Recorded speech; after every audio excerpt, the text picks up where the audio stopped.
What's going on, everybody? Welcome back to another episode of the Engage 8 podcast. I'm your host, Zach, with my two co-hosts, Josh and Mike. Today, we're going to be going over the two Monday Night Football games that were actually surprising thrillers up until the very end. And we're going to go over some NBA in-season tournament highlights, recap, just our thoughts. And we're going to preview week, I believe it's 15 now. Season's really coming to an end real quick, and I don't think any of us like it. You want to get started on some Monday Night, Josh? I can. We got blessed with two great Monday night games, even though it didn't really look like it was going to be that when we first looked at the schedule last week. But we did get blessed with two great Monday night games. We'll start off with the Titans and the Dolphins. That game was pretty tight in the first half. I believe it was like 13-13 for most of that first half there. And then late in the second half is when the Dolphins started pulling away, and it kind of looked like they were going to just take this game how they should have taken it from the beginning. But then I believe it was a muffed punt for the Titans, and then the Dolphins got that muff punt, scored right away with Mostert, who had a big second half. Then there was a fumble by the Titans the next drive, and then another touchdown for Mostert. And at that point, it looked like it was pretty much all said and done uh, for the Dolphins to win that game. How they should have won it from the beginning. They were two touchdown favorites going in, and it looked like they were going to get that late cover. But then the Titans just came out of nowhere. They forced punts when they needed to. They had two huge touchdown drives, especially the game winner was like four plays, like 60 some yards, like a minute long for Will Levis. It was crazy. He was fired up afterwards. He even was looking as jacked as ever on the sidelines. And then when the Titans needed to stop, their defense came out. They got to stop. Tyreek Hill was obviously hurt in this game. That played a big factor for most of this game. He came back late with his ankle not taped up, but regardless, what a gutsy win from the Titans, and the Dolphins just let one slip away. Yeah, the Dolphins definitely needed to continue this win, especially being getting a little bit closer to Buffalo, who's kind of heating up at this moment. But they got a tough game this week. We'll get to that later. The Titans, like you said, real gutsy win. Will Levis was a big part of that, and another big part of that, someone who probably won't show up on the on like the what do you call it, like the geez, what am I looking for? Box score? Box score? No, not the box score. Like a game preview graphic. Tajay Mm. Spears. He had 89 reception yards on 6 catches and a huge, I think it was like a 20 or 30-yard gain on a screen pass that just got them into the red zone, and they ended up scoring a touchdown later that drive too. He was phenomenal in this game.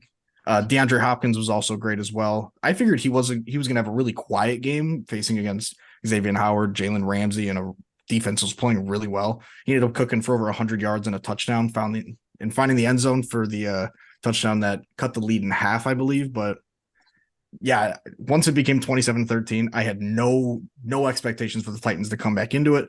We've said it a bunch of times. Derrick Henry kind of got phased out of the game plan at that point, and he wasn't on the field for a good portion of that fourth quarter because they went down so much. So it was really nice to see Will Levis get his first career game-winning drive. And yeah, sucks for the Dolphins that they just let this one slip. Yeah, Will Levis, first career game-winning drive. Great game by him. He did everything he had to. He's had a very solid start to his rookie season. He should have been starting since week one, but regardless, he has almost 1,600 yards now, an 8-3 touchdown to interception ratio, almost a 60% completion percentage. He's giving everything the Titans fans wanted and almost more at this point. He has a great deep ball. He's really developed a good relationship with DeAndre Hopkins, which is something this offense needed. Derrick Henry, another rough game, only 2 yards per carry. He did have two touchdowns. I'm starting to think that this might be his last season in Tennessee. I'd imagine they might move on, relieve some cap, and just kind of go with Tyjae Spears because, like you said, Zach, he's been looking very good. For the Dolphins, just a game you couldn't lose. Now you are looking to give up that first round bye. You're playing a team that you should beat pretty easily, and you just couldn't get it done. Mostert, great game, like you guys said, but just disappointing. You got to have a better 2 minute drive. They did not. They were scared late in the game. Gave up 14 points in 51 seconds. The Titans special teams again tried to lose them the game just like they did last week, but this time their offense was able to cover for it. So good win for the Titans. I'm glad they won their Super Bowl here. Yeah, they did win the Super Bowl here in week 13 or 14. But the second Monday night game, Packers go down to the Giants in another really wacky game, another game with the muff punts. We saw it coming out of the second half or coming out of the first half. Two muff punts by both teams. Both teams scored. The difference was the Giants scored a touchdown in that after that muff punt. The Packers did not. They had to settle for a field goal. Anders Carlson did make. He ended up missing one later in the game. But this was overall just a really wacky game. We saw the Saquon big run where he just didn't get touched, and then he falls and just fumbles the ball somehow, and that leads to what seems like, oh, the Giants throw in this game. The Packers go down, score from that or whatever, and then the Giants end up getting the win overall. But yeah, what a big win for the Giants. For the Packers, AJ Dillon didn't play good. He's been pretty bad overall in Aaron Jones' absence this season. He's been really underwhelming, especially for a guy you took that high in the draft, and everyone looked at them as like a good 1-2 in Green Bay. And AJ Dillon is for sure not a one. So that's been a problem for them. It's been really their only problem is they haven't been able to run the ball. Last night, Jordan Love did not look good against the Giants defense that isn't very good overall. And he's been looking really good the past few weeks. So seeing this out of him last night was troublesome. The Packers, I know a lot of Packers fans were talking win out, win out, win out. I thought they were going to win out as well. This is not how you start a win out here for the Packers. And now they're sitting at 6-7. The Vikings are at 7-6. They're 2 games out of the North. It's looking pretty tough though if Green Bay wants any chance of winning the division. Yeah, like you said, the Green Bay Packers have not really been able to get a good running game going. Part of that is because of the inconsistent health of Aaron Jones. But I also think, like you said, AJ Dillon has not been up to par for what you want in a running back. I think you can argue that Jaden Reed has been their most consistent rusher this year. He's got over 100 yards just as a wide receiver. And I think he's got 2, maybe 3 rushing touchdowns, but he's also been progressing as a receiver very nicely. He's someone that I wanted the Bears to look at out of the draft, maybe in the 3rd or 4th round out of Michigan State. And the Packers took him, I think, in the 2nd round. And at first I was like, all right, he's a good player, but are you willing to take a 2nd round, take a chance on him in the 2nd round? But he's proven me wrong in one way, but he's been phenomenal this year. And I'm very proud to say that I was right in my pre-draft analysis. But Danny DeVito, Tommy DeVito, whatever you want to call him, he got it done, got him down in the field goal range when it mattered. Saquon, he had a really solid day, 20 carries for 86 yards and 2 touchdowns. And he also had a few catches for only 15 yards as well. But the big name receiver, or small name receiver, but the big impact was Wan'Dale Robinson, had a couple huge catches, a couple big rushes as well to really set up the Giants and get them into solid scoring range. So that was also really nice. One guy who's been just insanely inconsistent this year has been Jalen Hyatt. He was a speedster coming out of Tennessee. I really, really wanted him to just have a big impact once Daniel Jones went down, and it was either Tyrod Taylor or Tommy DeVito. Whoever was throwing the ball, I really wanted him to start getting more looks downfield. There's been a couple games where he's gotten over 100 yards on minimal targets, but because he's getting the ball downfield, he's starting to make an impact, spread out the defense a little bit. But this game, he didn't get a chance to do that. But it didn't matter. The Giants ended up winning, and yeah, they're trying to make a push for a wild card spot if Tommy DeVito can keep playing the way he has been. Tommy DeVito's been great. Jordan Love wasn't the greatest in this game. He played better in the second half, like he seems to do. Couldn't get it done in the end. Anders Carlson just continues to be a very inconsistent kicker for him. Life after Mason Crosby has been rough. Jaden Reed, like you said, Zach, he's been great. I knew he was going to be great coming out of Michigan State. He has all the talent in the world. He's catch contested balls great. He can run great. He's hard to tackle. He's just been a stud for them. He's been available. That's something Packers receivers have struggled with this season, especially Christian Watson. But for the Giants, Tommy DeVito's just having an insanity run. Hopefully he can keep it going. He's looked great. He's the first undrafted rookie in NFL history to win 3 straight starts without an interception. He's been one of the best stories of the year so far, especially considering New York. His dad is great. His agent is hilarious. It's just so funny. It's good for the city. The stands. The kiss. Every play they. Oh man, just fun to watch. Happy. It's what makes football great. But just a good one for the Giants. Brian Daboll seems to be saving his job at this point. Maybe Tommy DeVito's back next year. Who knows? Yeah, we were talking about it last night when we were talking about how all these other leagues need to find their superstars to build their league, and the NFL just finds an Italian guy and he sells everything, and everyone just completely buys in on him. The NFL is just king, man. The NFL is just king. It is. But speaking of a different league, now we're going to talk about some NBA Update, we're about 20 plus games into the season now. The NBA in-season tournament finished up on Saturday, so 4 days ago. So we figured we'd check in, talk some NBA. I got some teams I like so far this year. I'm sure you guys do as well. So we'll just get into that now. First thing, this is not one of the teams that I think is going to be an insane contender, but they have had an insane start. The Minnesota Timberwolves, they're the best defensive team in the NBA so far. I believe they're 17-6 as we're recording this, which is or 17-5 or something like that. I don't have it off the top of my head here, but they're number one in defensive efficiency. They've been phenomenal, and they're just winning regular season games. They got a young team, but they got some vets in there, of course, with Pat, who's been in the league for it's crazy, but what, 8 years now? He's been in the league. Nah, 2015. Yeah, 8 years now. Crazy.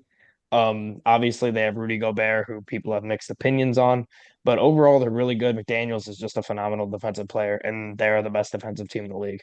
But another team I really, really like, OKC.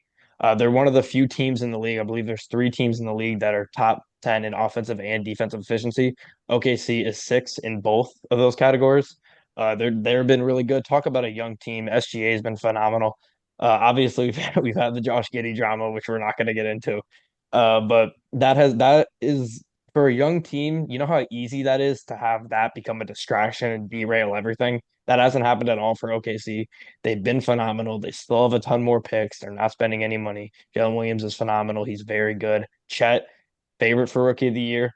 SGA, probably he's going to be contending for all NBA first team. We'll see if he gets it.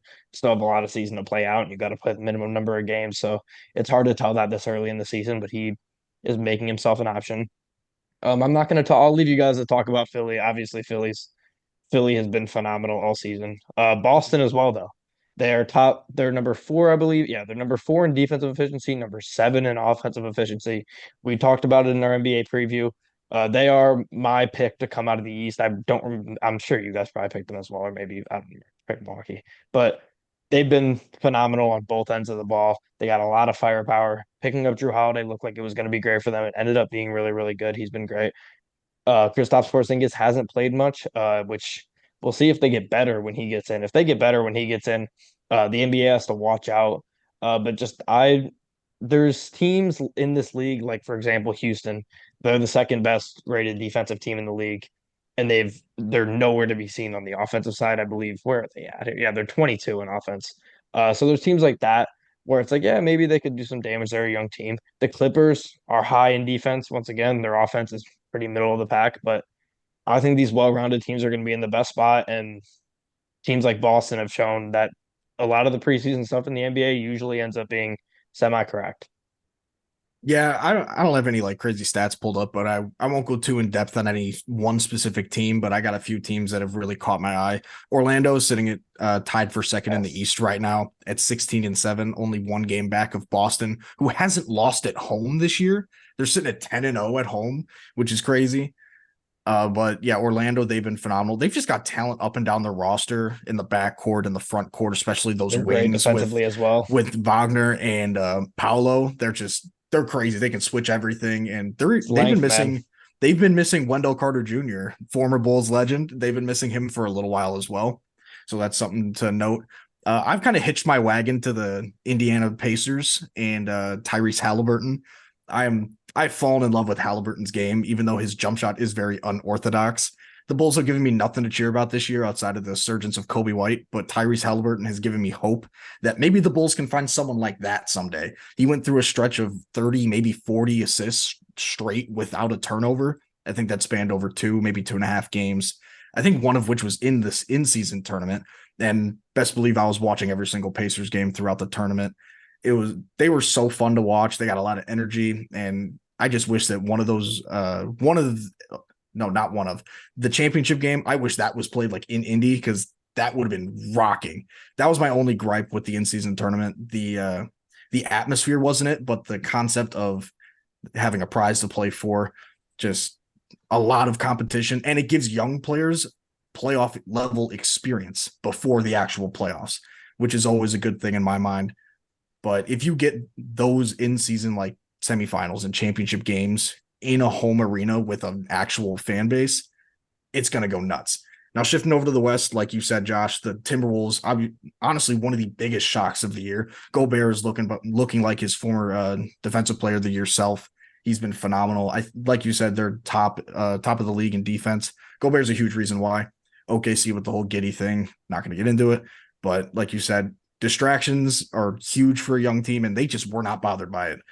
And SGA, you didn't even mention him for MVP. He's been playing phenomenal this year. He's extremely He's up efficient. there. He can score at all three levels, maybe not as well at the three ball as some other guys in the league, but he can knock it down when he needs to. So that's always impressive. The Kings, like the beam, they're going to be sitting around that 3 to 5 seed the rest of the year, if I'd expect. But unfortunately, your team, the Phoenix Suns, they just got to get healthy. I was hoping for them to match up with the Pacers in the in-season tournament finale, but they're just not healthy. They've been missing Book. KD, I think, isn't even playing tonight. And Beal, they've all missed time. I think they've only had like 1, maybe 2 games together this entire year. It's really unfortunate, but if they can get healthy by the playoffs, I have no doubt in my mind that they can make a run. Yeah, I was in my preseason prediction that I didn't know how many games that core was going to play together, and so far, how many games together have they had, Josh? 1 or 2? 0? 0. Yeah. They haven't even played one. That's Yeah, crazy. no, Preseason, but not regular season. not a single game. I was expecting at least one by this point of the season, but I know tonight I think KD's out. Beal's back. Yeah, this is the second time that this has happened. That the day someone's come back, the other one leaves. Yeah. Just now it's not ideal. Not ideal. I'll stick in the West. My disappointing team in the West right now is the Warriors. I thought they'd be better than what they are right now. Right now they're sitting at last in the Pacific, 10-12. Just haven't seemed to get much going. Klay Thompson's been struggling. And the team in general is just struggling.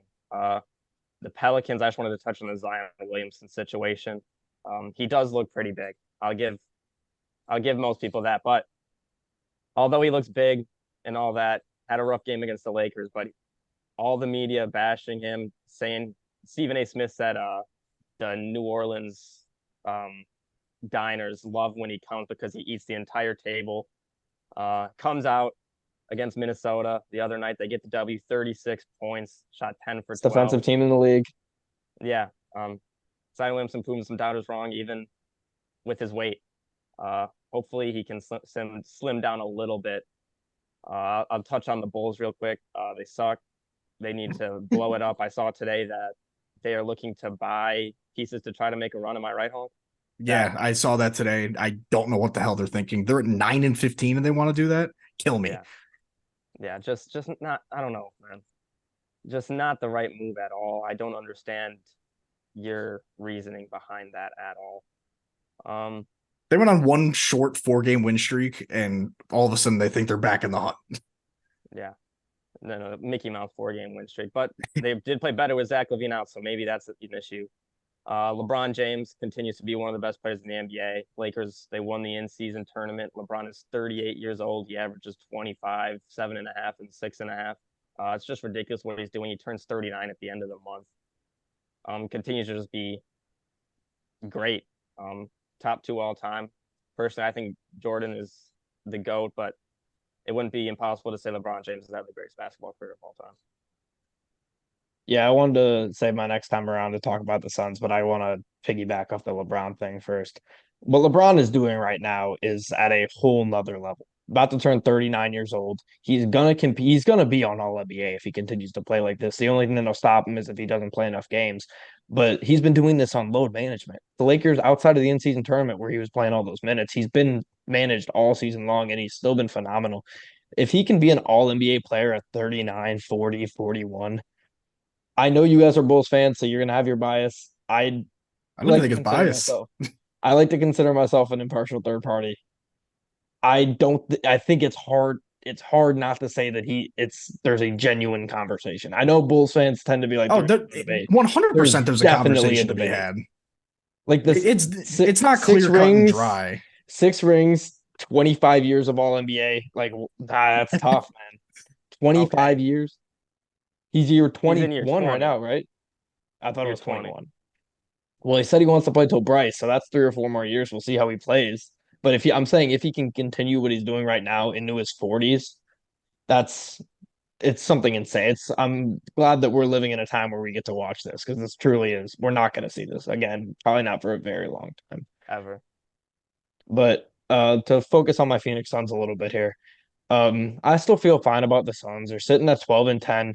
They lost in the first round of the in-season tournament on a controversial timeout where the ball was not in the possession of any team. The Suns should have won that game without that happening, regardless, or with that happening regardless.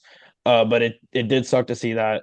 Not too really concerned though. The Lakers have beat the Suns 3 times this year, but like you said, they haven't been healthy yet. They played 0 games together. It's been a lot of just KD and a lot of just Book and a good amount of Book and KD. But Beal comes back tonight, Tuesday night. We'll play the Warriors. We'll see how that happens. The Warriors have been just the definition of mid across the board all season. I like the Suns' chances in that game. In Beal's first game back, he'll be load managed. KD is, I think he has an ankle sprain. He hurt it in that aforementioned Lakers game, and he's been out ever since. I expect him to probably be back by Friday. The Suns have a back to back. They play tonight and tomorrow night. I assume either KD plays tomorrow night and Beal sits, or they both sit and play Friday. But I'm just hoping in the next 4 days that the Suns can or Book can stay healthy and get to see the big three on Friday. That would be great. Regardless of all the injuries they've had this season and how many games they've played with just one of the 3 stars or occasionally two, they're still 12th in offensive efficiency. They're still 14th in defensive efficiency. That offensive efficiency is just going to go way up when the big three in their lineup. I don't see a way they don't finish top five if the big three continue to play together to finish out this season. I don't see a way they're not top five. The defense isn't going to get worse either with Beal in. You have guys like Grayson Allen, who have been great on both sides of the ball, shooting the lights out from three. He's been one of the best 3-point shooters this year. I know he was two for a long time. I don't know where he sits now. He's been great defensively as well, which has been a pleasant surprise. You've had a lot of inconsistent guys. KBD, Keita Bates-Diop, he's been inconsistent from the four. Josh Okogie and Jordan Goodwin are basically the same player. They're both insane high motor players, good rebounders for guards, good defenders. Both really inconsistent on offense. Just both of those guys not having to be on the court ever at the same time is going to be nice when Beal gets back in the lineup because it's just insane to have 2 players like that at once. But and then Yusuf Nurkic, very up and down. He's had games like against the Lakers where he played phenomenal, like one of the best centers in the league. And he has games where I cannot believe that the Suns actually thought about trading for him. But like I said from day one, I thought Grayson Allen was the best part of that deal. It's proving to be right. The Suns just need to get healthy, and the bigs, Nurk and Drew Eubanks, have to continue to play at least okay because the offense is going to improve. Yeah, I mean, you talked about your Suns. I kind of want to go a little bit into the Bulls, more specifically Kobe White. He's having a phenomenal year. He's especially as of late since LaVine has gone out. Over the last like 4 or 5 games, he's shooting like 50% from the field, 50% from three on like over 9 attempts per game. He's just playing phenomenal. In the overtime game, he shot 12 for 20 from the field and 6 for 10 from three against the Bucks. He dropped 33 points. I think he only had like 1, maybe 2 turnovers. And he's also getting a decent amount of assists too in an offense that's dominated by Zach LaVine and DeMar DeRozan, who are both ball dominant guards or forwards, whatever you want to call DeMar. But hopefully I'm glad they didn't give up on him like they gave up on Laurie or Wendell Carter. I'm glad they re-signed him for a few more years. I hope they do the same with Pat Williams. It seems like he's really starting to come into his own. Offensively, he's settling into a rhythm. I don't have his stats pulled up at the moment, but you just see that without Zach on the floor, he seems a little bit more decisive. He's learning to cut without the ball. And with Kobe White or DeMar with the ball in their hands, they actually look for the pass. So that's also very inspiring. But the Bulls, like you said, Mike, they got to blow it up. I'd trade DeMar before the deadline. They probably won't get much for him because he needs an extension. I'd trade LaVine as well and Vooch, trade all 3 of them. You would probably be able to get something for Caruso, but you definitely could get something for Caruso, but I would be asking for the moon and more in a trade for him because he's so intelligent on the defensive end and he's shooting over 40% from three on the offensive end this year. He's been phenomenal, and you cannot say enough good things about Caruso. But Vooch, DeMar, and Zach, they all got to go. Yeah, I just want to talk about 2 more teams real quick. Both of the worst teams in the league at this point. San Antonio Spurs, they got Wembanyama. They have lost 17 straight games now. It's been brutal for them. I think they're playing Wemby at center now. He's only had about, I think, 17% of his minutes at center. So they're trying to change things up. But these two teams, the other being the Pistons, I think they're going to start competing for the worst record of all time. I think it's like 7-59. Um, Both of them terrible. The Pistons, Monty Williams, I don't know what's going on there. They're not playing their first round pick enough as they should. Um, and they're just terrible. They're 2-21. They've lost 19 straight games. It's kind of a battle for who's worse, who's gonna 20 now. 20. 2-20. I mean, yeah, 20. Uh, both teams are terrible. Both teams continue to be terrible. Their last 5 games for the Pistons, they've only scored 101 points per 100 possessions. If you couldn't tell, that's pretty bad. Yeah. Yeah, that's horrible. Yeah, the Sun give Suns fans maybe a little bit of credit for being critical of Monty Williams. The Suns fired him, and you hate to see this because I honestly do think he's a really good guy. He's had some pretty horrible things happen in his life recently. So you hate to see he was going to take the year off coaching. He decided not to, and then for him not to do that, the Pistons just begged for him. They got him, and now it's been a tough season for them. And it's just crazy to me how San Antonio's so bad. They're the worst defensive team statistically in the league right now. We're tied for worst with Portland and Memphis, with Wemby, who's going to be this defensive freak. But it just shows you the rest of their team just isn't where it needs to be. Before we finish up here, I just wanted to talk about our preseason predictions, see how they're looking right now, see if you guys would change anything if you could. Right now, personally, for me, I had Milwaukee, Boston, Phoenix, and Denver for my final four. I actually wouldn't change that as of right now. We talked about the Suns pretty in depth already. They're going to get, when they get healthy, if they're healthy for the playoffs, similar to those Nets teams. I mean, look at those Nets teams. They never played together. The one time they played together in the playoffs, they got all the way to an inch away from being in the NBA Finals with KD's toe being on the line. So it really, and they just sneak. I think they were like a 7 seed that year. They just snuck in the playoffs and did what they had to do.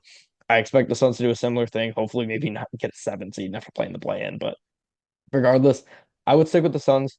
We haven't talked about the Denver Nuggets yet. I would stick with the Denver Nuggets as well. They've still been a pretty solid team this year. Jokic is gonna go clean up and win another MVP. They haven't had Jamal Murray for most of the season so far, which obviously desperately hurts them. He's their second best player by far. People like to overrate the hell out of Aaron Gordon and MPJ, but it's by far Jamal Murray is their second best player. So when they get him back, I think they'll be fine. Another team that just needs to get healthy. I still think Denver and Phoenix are the two most talented teams in the West. And when they get healthy and figure it out, I think they'll come out on top. In the East, we talked about Boston. I think I still have Boston. The other team I had was Milwaukee. This is maybe the only team I would consider dropping, maybe for Philly. I'm not going to, though. My concerns after the Drew Holiday trade, I think we said it on the episode where we talked about losing Drew Holiday and getting Dame, is how little perimeter defense Milwaukee has. And it is really showing so far. They're 23rd in defense. Their offense has been fantastic. I mean, they have Damian Lillard and Giannis has been playing at an MVP level. As much as I hate to admit it, he has been. But their defense has been really, really bad this year. And if they don't clean that up, teams like Tyrese Maxey will destroy that defense if they try to come out. I mean, who are they going to put? Chris Middleton on him? Because you can't put Giannis on him. I don't know what they're going to do at that point. Don't want to put Dame on him either. So I think that is very concerning. But with that being said, I just favor star power. I'm gonna just stick with my exact predictions. Suns over Denver, Boston over Milwaukee, Suns over Boston. Just got to stay healthy. If they don't get healthy, I don't. For my conference finals and NBA finals predictions, I'll probably stick with my same as well. I think I had Suns Nuggets and then Celtics Bucks, and then it was Suns Celtics in the finals. I think I had, and I had the Suns winning in 6, maybe 7. I don't remember exactly. I didn't write it down because we kind of came up with it spur of the moment. But for my West teams, I picked Suns, Nuggets, Clippers, and Warriors. I'd probably substitute Clippers and Warriors for the Timberwolves and the Thunder. Like we mentioned before, the Timberwolves are astounding defensively, and the Thunder, they've just turned into a much better team way faster than I expected. So I think they can stay in that 4 or 5 seed range. Keep track of the Dallas Mavericks. I don't like their backcourt defense because Kyrie and Luka, they're not defensive players, but they can make up for it on offense.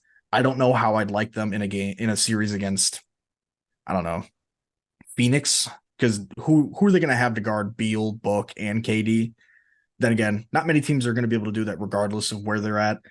But anyways, over in the East, I had preseason, I had Celtics, Bucks, Cavs, 76ers. Cavs are still in the mix. 76ers are sitting at the 4, while Celtics and Bucks are 1 and 3 respectively. I don't think I'm ready to change my prediction yet. I think Orlando will probably slow down a little bit, and I do believe in Donovan Mitchell and Darius Garland with the Cavs, and Evan Mobley and Jarrett Allen defensively in the paint. So I think with the East, I'll probably keep my same prediction. But if Orlando proves me wrong, then they prove me wrong. Yeah, for my East Finals prediction, I had Celtics versus Bucks. I don't think I would change that, but I wouldn't be shocked if it was Celtics versus 76ers at this point. I think the 76ers have been a better team. They've gotten Embiid back. He took 2 games off. They got Oubre back after getting hit by a car. But I think I'll stick with the Bucks. I think they're going to figure it out. They're Giannis and Dame are too good, too talented to not figure it out. And then for the West, I'm pretty sure I had Nuggets, Suns. I'll probably keep that. I think both teams will get healthy by playoff time. It's almost impossible to guard the Nuggets, Murray and Jokic pick and roll. And I think I had the finals of Nuggets versus Celtics. And I'll take the Nuggets to win that again still. So I think the Nuggets repeat, go back to back. I don't know if anyone can guard Murray and Jokic. So I think they continue to dominate. Yeah, I can't even like think off the top of my head what would even be like a good matchup for that pick and roll, honestly. I don't think there is one. I think you just have to outscore them. I think that's Yeah. just what it comes down to. And hope that But the rest miss shots. yeah, well, that's honestly because I think I saw that out of all the players on the Nuggets, KCP leads in assists from Jokic. So if Jokic is passing out like that and getting KCP shots that he's gonna knock down over and over and over, that's tough to guard, man. That's really, really tough to guard. But I think we can move on from the NBA now. Focusing on NFL Week 15. We got 3 Saturday games, a Monday game, a Thursday game this week, and then a regular Sunday slate. But we will start on Thursday night football. Chargers at Raiders. We got the news today. Justin Herbert is out for the season with that fractured. What can you show me the finger again, Zach? It was the right index finger. Finger. Pointer Yeah. finger for those non-medical folks at home. Yeah. Trigger finger to some. But yeah, Justin Herbert is out for the season. And it's brutal. You hate to see it on his throwing hand. The Chargers, I think, kind of maybe just threw in the towel on this one. If they were in the playoff race still, maybe they don't bench him for the season. I just feel like they probably don't. They're kind of just a sad and dead team right now, and it's going to be Easton Stick and Max Duggan for them. I would love to see Easton Stick suck and get some Max Duggan action in the Chargers. I think that would be sick. He's a rookie. Obviously, he was a star at TCU up until that last game when he had to play a SEC team. But he was really, really good for most of that season. But the Raiders, they do struggle to score the ball. There's a Chargers defense. Last time we saw this, Khalil Mack had 6 sacks against Aiden O'Connell. That could be a big problem for them. I definitely worry about that. This game is in Vegas. I don't have it in front of me, but I feel like the Raiders just play better at home. I just feel like they suck dick on the road, but I don't have it in front of me. The Raiders defense though has been playing super well. We've been talking about how great they've been playing. I think they continue that, especially against Easton Stick in this Chargers offense that really struggled to score last week without Herbert. They did score 1 touchdown, I think, at the end. But I'm actually going to take the Raiders at home in this game. I just like the Raiders more. I think I know the Chargers defense has shown flashes at times and they have a ton of talent. I think if you take Chargers offense, Chargers defense, Raiders offense, Raiders defense, I think I'm taking Raiders defense out of all 4 right now. I think they're just playing super well. And I see them continuing to do that. If Max Crosby can get to Easton Stick, it'll be a problem. I like the Raiders at home. Yeah, I'm going with the Raiders as well. You mentioned Khalil Mack earlier. He had 6 in the last time these two teams matched up. I don't think he gets to 21 total sacks on the year this game, but I wouldn't rule out him setting a new career high by getting 2, 3, maybe 4 sacks. So I'm definitely hoping that he does that because former Bear, obviously got to root for him. But unfortunately, I'm choosing the Raiders. I think Max Crosby is going to have a field day on a backup quarterback. And the Chargers, if it was a situation like the Bengals where they've had a couple weeks with their backup, the receivers get a little bit more chemistry rather than just 1 week and just throwing them into the offense, seeing what happens. I think I'd have a little bit more confidence, but Stick's first start of the season, I don't think he's going to come out with a lot of confidence.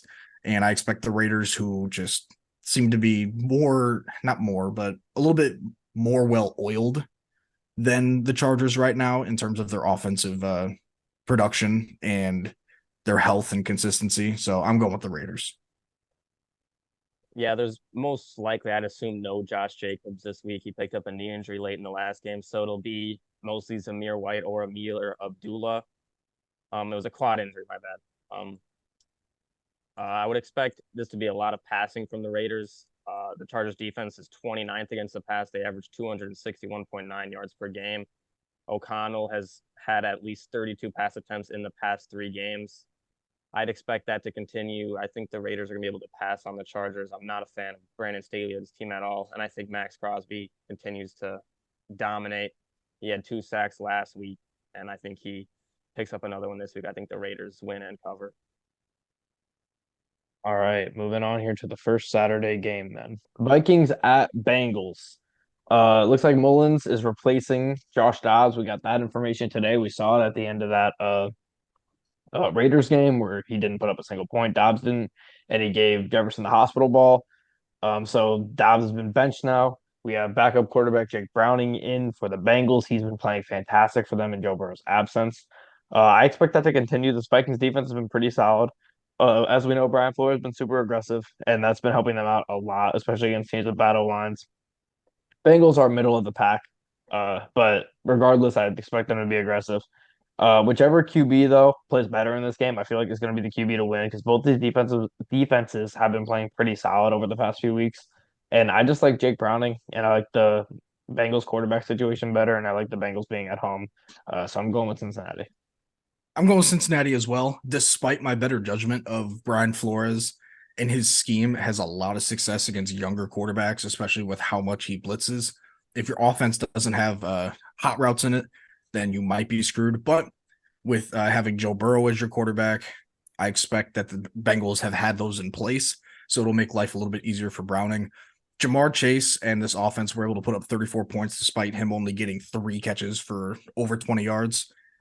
20 total yards, not 3 20-plus yard catches.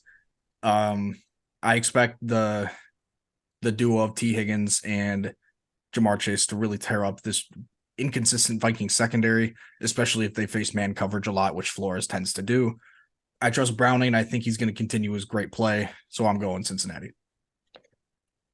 Yeah, I'm going to go Cincinnati as well. Jake Browning has been very good so far this season. 17 for a 102, 924 yards, 5-2 touchdown to interception ratio. Another game of 2 backup quarterbacks. There seems to be a lot of those. Vikings only put up 3 points last week. I kind of expect a lower scoring game in this one, but I think the Bengals are able to pull it out at home. I hope Justin Jefferson is available to play. It'd be pretty cool to see Jefferson versus Chase, the old college teammates, go against each other and see who can have the better game. But that'll be probably a game time decision. But I think they've looked better these last few weeks. I think they are able to win this one at home. All right. Sorry, I was looking for the Bedard to score tonight prop on ESPN bet. It's such a big scroll down. But moving on here to your team, Mike, Steelers at Colts, the 3:30 game on Saturday, playing in the SEC poll there. The Steelers defense has not been great over the past few weeks. We saw it in the first quarter against a horrible New England offense. They didn't play well. They've still been solid because they're a really good defense, but they haven't been playing to their full potential the past few weeks. Both their edge rushers now are banged up with Watt and Highsmith. I don't know. It's Tuesday. It's too early to tell. We don't know who's going and who's not for the Steelers, but losing any one of those guys would hurt them. I would like to see the Colts defense play aggressively and just get at Mitch Trubisky. I think if you get at, and they don't even necessarily have to blitz. They haven't really had to blitz a ton this season. But regardless, I would like to see them play aggressively, get to Mitch, or some under pressure throws, make him make some bad reads and turn him over early in this game.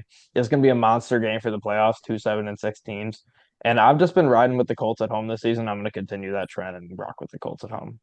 Yeah, this is our 3rd straight game of the week that we are seeing 2 backup quarterbacks face each other compared to the starters coming into the season. I like Gardner Minshew a lot more than I like Mitch Trubisky, regardless of the defenses they play against. I don't think Pittsburgh is going to score very much. They were only able to put up 18 against the New England Patriots last week, and I I don't trust them at all. Indy, however, I like Josh Downs, Michael Pittman, Alec Pierce against this secondary, even though Pittsburgh's secondary is quite solid. I think Downs is going to do a lot of work in the slot. I think Pierce is going to be a lot more threatening downfield, considering he's actually caught a couple go balls compared to weeks past. And yeah, I said it before, trust Gardner Minshew a lot more than Mitch. So I'm going Indy. Yeah, I think it's just going to be a battle of the defenses, really. Colts defense, they're third in sacks so far this year. Hopefully their secondary gets better with Juju Brents coming back hopefully this week. He practiced towards the tail end of the week, but was unable to go during the game. I just don't think the Steelers offense is going to be able to score that much. They're the first ever team to be above 500 and lose two consecutive games to teams that were both 8 games below 500. They seem to be trending down, and I think the Colts can get it done. I don't think Jonathan Taylor will play. I think Zach Moss will probably start, but I think no matter what, I think this offense will be able to outscore. We're 1-0, I'm pretty sure, on Saturday games, maybe 1-1, but I just like the Colts in this one. We're at home. They're not good against the Steelers. They have not beat the Steelers in a pretty long time. I think we're able to change that finally. All right, so moving on here then to Broncos at Lions, the night game on Saturday. The Lions need to bounce back after last week in Chicago. I've been saying it. I said it last episode. I said it last night on our live podcast on Twitter. Um, the Lions have to win 2 out of the next 4. They got the Broncos. They go into Minnesota, then they go into Dallas, and then home against Minnesota. I like the game against the Broncos at home, and I like the home game against Minnesota at the end of the season. You win those 2, you're going to win the division. You're going to get the 3 seed regardless. Problem is, you have to win those games. I'm not as confident about Minnesota as I was a couple weeks ago when Dobbs was playing well, but shouldn't have fell for that pattern. Every time Dobbs goes somewhere and gets a start, you saw it in Arizona, and you saw it at times in Tennessee. He starts out really, really well, shocks the world. He's the number one trending thing on Twitter, and then you start to hear less and less and less and less, and then all of a sudden he's not on the team anymore. It's just how it's been. It's a pattern that's repeated itself, and it's happened again here in Minnesota. So I'm not as worried about Minnesota now as I was before, but I might be worried about Minnesota because of the Lions O-line injuries and how the Minnesota plays their defense. Taylor Decker was added to the Lions O-line injuries today. He would not have practiced today if there was practice today. Ragnow would have been limited today. Hopefully he comes back this game on Saturday. It's unlikely, but there is a good chance that the Lions could be down 3 of their 5 O-linemen. It's been a problem all season, injuries in general, but especially this O-line injuries. And it's made it so the Lions can't run the ball like they need to. And that's been the biggest reason why this offense hasn't succeeded in the past few weeks is because, I mean, they succeeded early and often against the Saints, but that's to a lot of the credit of the defense, who's played actually pretty good the past 2 weeks outside of he had a tough couple quarters in New Orleans. But regardless, the Lions need to get their O-line back so they can continue to run the ball. Fortunately, Denver's run defense is bottom of the league, bottom half of the league, and the Lions should be able to enforce their will. Hopefully, they have 3 of 5. I'm hoping that, I mean, maybe you keep the tackles and then you have Jonah, and then you just have to have Glasgow at center, and then I guess Swords all playing guard. But having Ragnow out is just such a big problem for them because they're forced to have to go and take Graham Glasgow and put him at center, which then leaves an open guard spot for a position that the Lions are just not deep at right now. You went into the season with Jonah, Vaitai, and Glasgow. Jonah has had probably his worst season of his career so far, but he's still been okay, I guess. Vaitai never plays, got hurt, and Graham Glasgow's been great replacing the guys that have been out. But if he has to play center and you have to have Swords all guard, that's a problem. So hopefully we can get Ragnar back. That would be huge. I like the Lions getting a big win here. I think they're going to win this game. They opened up as like 3-point favorites. They're up to 5 now. The public's on the Lions, which scares me a bit, but it's whatever. They're pretty close to clinching the North if they win this game, especially if our predictions from earlier are correct and Minnesota loses. That would make it so the Lions have to lose out and the Vikings have to win out for them to lose the division. So getting a win here is just huge for the season. Goff, I think, will have a better game if the run game gets established, even with a beat up O line. I think this run defense, they play. I mean, the Lions didn't play horrible running the ball against the Bears. The Bears are the number one run defense in the league right now. So playing against the Broncos, I think even with that beat up O line, I think they'll be okay. not great. And I just want to see Jamison Williams get some targets, man. He only gets the ball like twice a game. He's been on a lot of jet sweeps recently, which is a great way to get him the ball, but you can do that and also throw him the football. I don't know how that hasn't been drawn up. A lot of other guys are on the field. I like Josh Reynolds, but he's been on the field a lot. I like DPJ, but he's been on the field a lot. And I just want to see JMO get some targets. And Amon-Ra St. Brown's gonna have a bounce back game. The him dropping a ball against Chicago, he probably still thinking about that. And I think he's gonna bounce back. We'll probably have something like 8 catches, 100 yards. I have the Lions. Yeah, yeah, I don't doubt that Amon-Ra. He's had two underwhelming performances in a row, honestly. Maybe even dating back to that week 11 matchup against Chicago. But he, like you said, I definitely think he's going to bounce back. Key for Detroit this game is going to be getting the run game going. They only ran the ball 21 times between Gibbs and Monty last week, both of which got 66 yards. So that's what 132 combined between the two of them. So you got to keep going to them, and especially with Denver not having the best run defense and a secondary that's headlined by Surtain and Justin Simmons, two really talented players who could be making a push for Pro Bowl, maybe even All Pro this year with their performance and the resurgence of this Denver defense. You never know. But with Goff being as inconsistent as he's been the last month or so, you call it the yips, Josh. I think it's just he's just in a funk.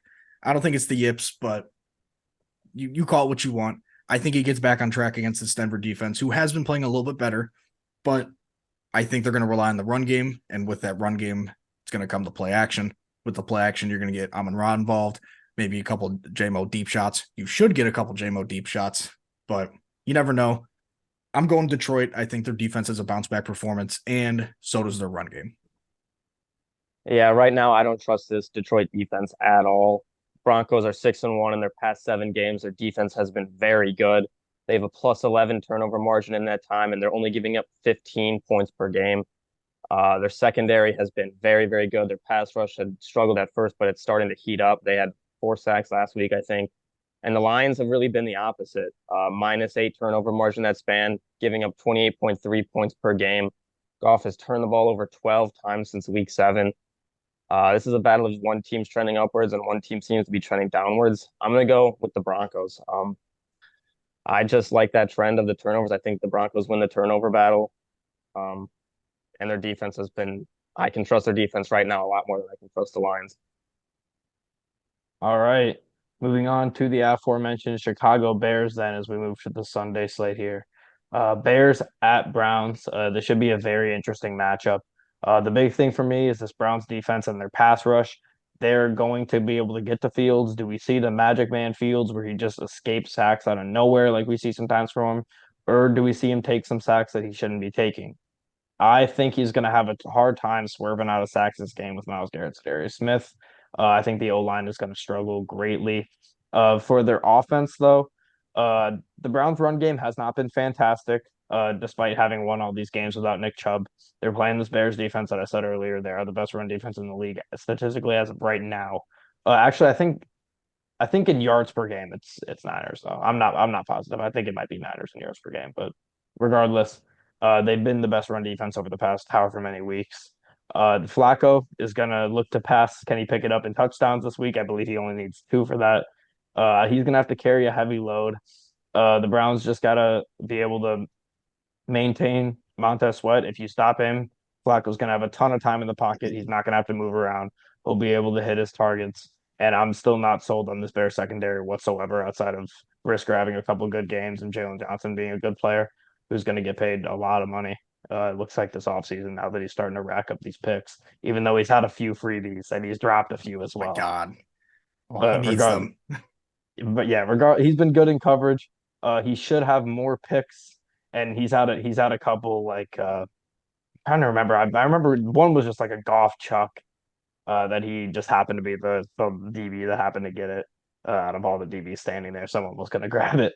But regardless, he's going to get a lot of money this offseason. Outside of him, I don't have any confidence in this Bears secondary whatsoever. I like what Joe Flacco's been doing. I like the Browns at home. It's going to be a tough game for both teams, but I like Cleveland. I talked a little bit about this during our last episode. If Chicago wins this game, the entire rest of the season can turn into a very interesting mess for the Bears. I had them. I think I predicted them somewhere between 7 and 9 wins this year. And if they win this game, I have no doubt in my mind that they'll reach 7 or 8, because this is easily their toughest test since, or their most important game since that Green Bay game that we started the season with, and we saw how that turned out.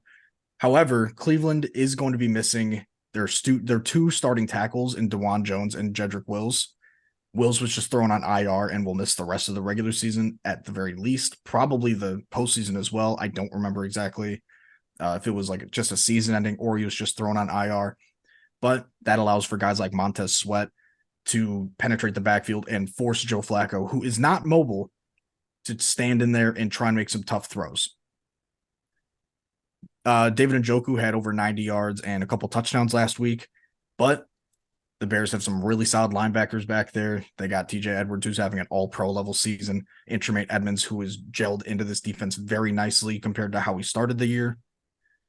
I'm going to stick with my Bears. I think this is going to be a really ugly game, probably a 16-13 type of game. It's going to be a lot of punts. The plays that are going to be super important are the big ones where there's a blown defensive assignment, where DJ Moore or Amari Cooper on either side just breaks free for a 40-yard gain, puts them in field goal range, or just for a touchdown in general. There's going to be a lot of Big Ten punts in here, and I'm gonna roll with my guys in Chicago, and I'm taking the Bears. The Bears, they've won 3 of their last 4 games, and the only loss was a game where they had an embarrassing choke to the Lions. They should have won that game. Over that stretch, Justin Fields, well, overall this season, he's been solid enough. 1,800 yards, 13 touchdowns, and 6 interceptions. He's their leading rusher when he plays, 458 yards, 2 touchdowns. He's been good for him. I guess if you're a Bears fan and you were asked that at the start of the season, if you take those stats, I'm assuming you might. He has missed a few games, so you got to count that in too. Montez Sweat, the trade deadline acquisition, has been great for them. 3.5 sacks in the past 3 weeks. He's only half a sack behind their leading sacker, currently Yannick Ngakoue, who has played all 13 games for them. But I just can't get the last time these two teams played. I think it was the last time out of my head. I think it was Justin Fields' debut game. 47 total yards on 42 plays, 9 sacks. The Browns defense just absolutely feasted on Justin Fields. It was just a terrible game to watch. I think this defense is going to have a great day again. And there's just something about Flacco. I'm going to keep going with Flacco. I want to see him succeed. I want to see him play the Ravens in the playoffs and get a revenge win. That would go crazy. I'm going to go with the Browns to win this game. I think the defense is going to dominate again. Part of my pick here was just rooting for Joe Flacco. If the Lions don't win the Super Bowl, that is who I want to win the Super Bowl. That would just be that would be insane. I mean, it's possible. I mean, it's funny to me though, because like it's a similar situation to the Jets with losing their quarterback, having one of the best defenses in the league. And Joe Flacco was on the Jets, what, a year and a half ago? Yeah. The way that Joe Flacco's playing right now, I mean, you can't say it would be the same, but it's just funny. It's just Stefanski's got to be in the fight for Coach of the Year right now. Stefanski? Oh yeah, definitely. He's got to be top 3, top 5. I saw that Dan Campbell was still favored, which kind of shocked me. But I don't know if it was like last week I saw that. I don't know if he's still favored, but I don't know. Maybe kind of going back to Flacco, if he somehow takes this team to the Super Bowl, prior to that, do we think he's in the Hall of Fame right now? No. Would you put him in the Hall of Fame right now or no? I would say probably not. Maybe it's as of right now, probably not. Well, easily no, not first ballot, but like at all, would you throw him in there? He's got a ring. Obviously, the whole I'd have to look at the stats. I mean, but if he wins this one coming in as a backup, I mean, if he wins this year, he's in. If he wins this year, I think it's like you got to throw him in there. He's definitely in. The Browns have just faced all the adversity this year. I mean, I'm complaining. Yeah, exactly. I'm complaining about injuries a lot, and the Browns fans have everything to complain about in the world.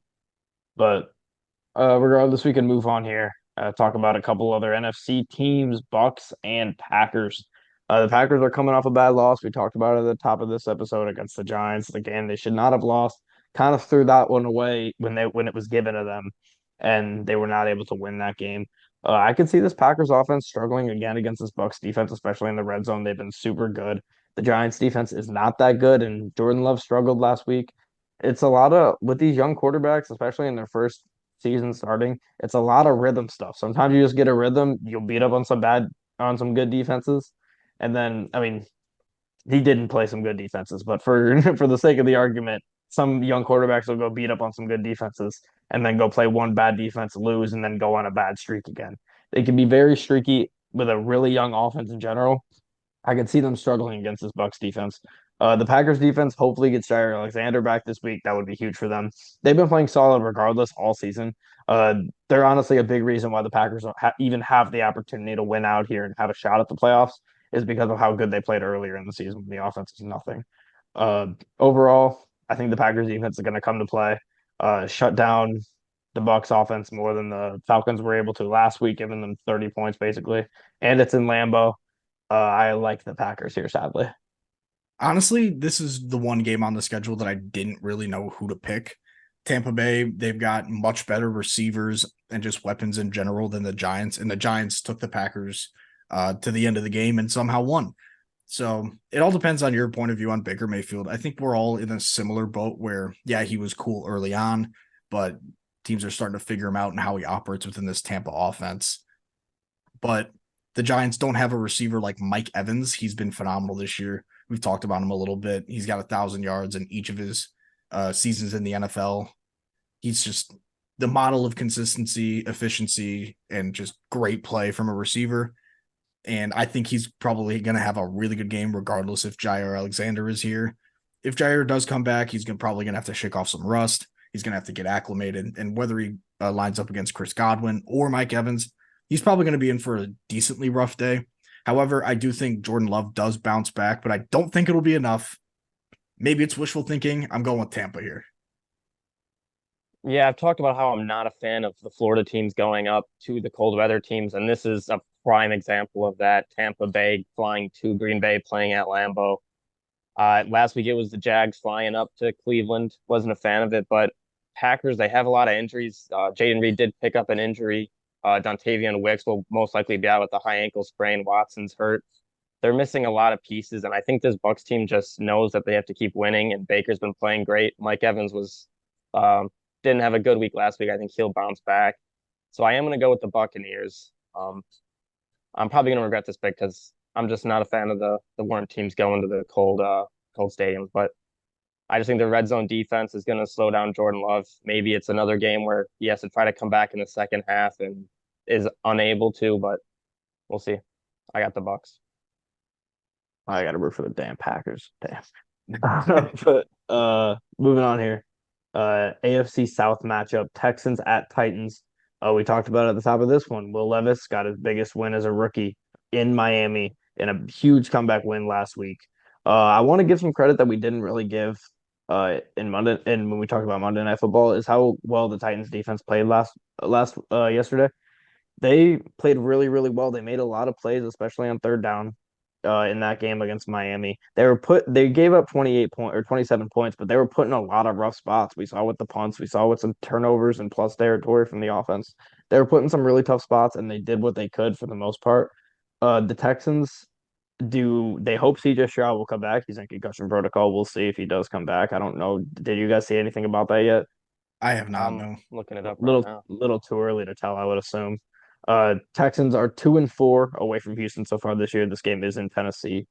There's a chance CJ Stroud doesn't play. The last we saw of the Texans, they got stomped in that second half. Not kind of, they did get stomped in that second half against the Jets, in an away game, and they struggled against Zach Wilson. The Titans got some momentum now. Like I just said, with a young quarterback with momentum, you can ride that out and play against some good teams. I almost like Miami's defense more than the Texans defense. Actually, I do like Miami's defense more than the Texans defense. And the Titans offense did enough, overcame their mistakes, and won that game. I'm gonna play it safe, and if Stroud doesn't play, I'm gonna take the Titans here. And even if he does play, I still kind of like the Titans.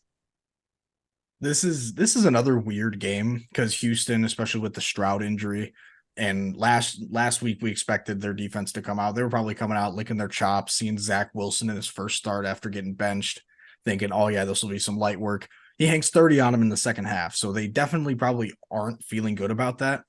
and they're seeing another young quarterback who happens to be a rookie across the way from them this week. I think they're going to come out hungry. They're going to be upset that they fucked up last week.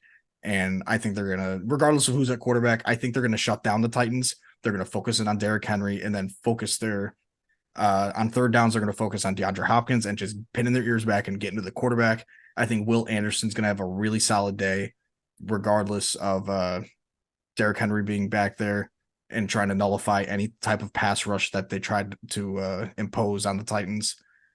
I'm going with the Texans. I'm hoping Stroud plays, but even if he doesn't, I think Davis Mills will be able to scrounge up 13, 17 points to outscore Tennessee this week. I think this is going to be a pretty close game, but I'm gonna go with Tennessee. We're not 100% sure CJ Stroud's playing or not, and even if he does, they lost Nico Collins last week, possibly for this week too. They already lost Tank Dell. Who knows if Dalton Schultz will be back or not? I hope CJ Stroud plays. I'd like to see this battle, which is hopefully a AFC South game for years to come between Stroud and Levis. But I'm not too certain Stroud will play. We've seen a lot of quarterbacks go into concussion protocol and miss at least one game. Titans are very good at home. Their only loss comes against the Colts in a game where their special teams just had a meltdown and gave up 2 blocked punts. They're, I think, 4-1 at home. So I'm going to go with the Titans in this one. I think Will Levis looked great last week. I think he will try to build off of that, keep getting the ball to Hopkins, keep getting to Tyjae Spears. I think they take the lead early and are able to get Derrick Henry involved. So I think the Titans win this one at home. All right. Speaking of the Jets and the Dolphins, next game here, Jets at Dolphins. The Dolphins should come out mad after that game that we just spoke about, them choking against the Titans late. They got to come out mad after that. Hopefully Tyree will play. He was banged up. He came back in that game. It's hard for me to believe that Miami just loses back to back to 2 bad teams. But the Jets defense, as we know, is just so good. They can get to Tua early and often, and that is a problem for Tua. We've seen that his entire career, both in college and the NFL. I almost said the NBA, the NFL. We've seen when he gets pressured, he has not been the same guy. And if he doesn't have Tyreek, we know for sure he's not the same guy. Although Zach Wilson was great in the second half last week, I like Miami's defense better than Houston's, like I just said. I like him a lot better than Houston. I don't think he's going to be able to go hang 30 in the second half against this team. Regardless, I'm going to take the Dolphins at home. They're usually really good at home. Last night might have been a fluke. I feel like they just kind of let their foot off the gas, and Will Levis cares maybe more than anybody on the field. So I'm going to go with Miami here. I'm going Miami as well. Like you said, I like Miami defense more than Houston's defense. Zach Wilson and the Jets offense, they might be able to generate some or continue this momentum that they generated in the second half of last week. Hopefully they continue to target Garrett Wilson early and often. Once again, Garrett, we are sorry for the situation you're in. But a lot of this game will depend on Tyreek Hill's health. He did come back into the game. I think you mentioned that it was without tape on that ankle, but regardless, I don't think he would have sat out the entirety of the second and third quarters and a little bit of the fourth quarter if it wasn't something to be concerned about. I think he came in when he absolutely had to, and it worked out for the most part, but at the end, they just couldn't get it done. And I think part of that's on Tua and just kind of losing a grasp on the moment where they just needed to get it done. They were still kind of shell-shocked that they allowed the 2 straight touchdowns and they just couldn't get it done. However, I think they bounce back. It'll be a low-scoring game in terms of Miami terms. Jets defense is really good. Their pass rush is probably going to put a lot of pressure on Tua. He's going to have to step up in the pocket, move around in that pocket a lot. And like you said, Josh, he's not the greatest when he has to do that. However, I do like Miami's defense a lot more. I think they bounce back. I'm going Miami. Yeah, we saw this game a couple weeks ago, the Black Friday game, when we saw the Dolphins win it pretty easily. Tyreek Hill and Jalen Waddle both had over 100 receiving yards in that game. Tim Boyle did start for the Jets, but I don't think that's enough to make up for it. I think the Dolphins will have a solid week offensively. I think they'll kind of get back to what they have been doing. This game's in Miami. They're going to be pissed off that they lost last week at home. I think they get it done pretty easily. They have Achane back. I think they get him more involved this week. And I just think they win this game pretty easy. So I got the Dolphins.